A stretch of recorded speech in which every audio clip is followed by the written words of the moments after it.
Bilirsiniz, biz insanın özünü özünə tanıttırmadan Allahı ona tanıttıranda Allah yükə çevrilir.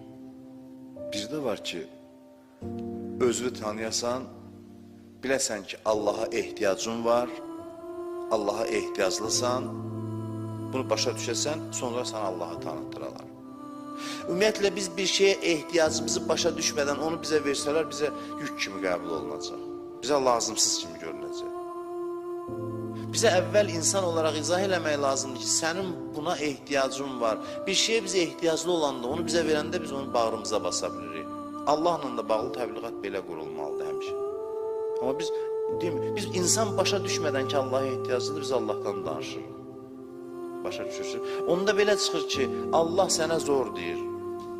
Bir Allah var sənə yer, yox. Sən içindən mütaliəyə başlasan, deyirsən ki, mənim sudan, havadan artıq bir varlığa ehtiyacım var, onun adı Allahdır.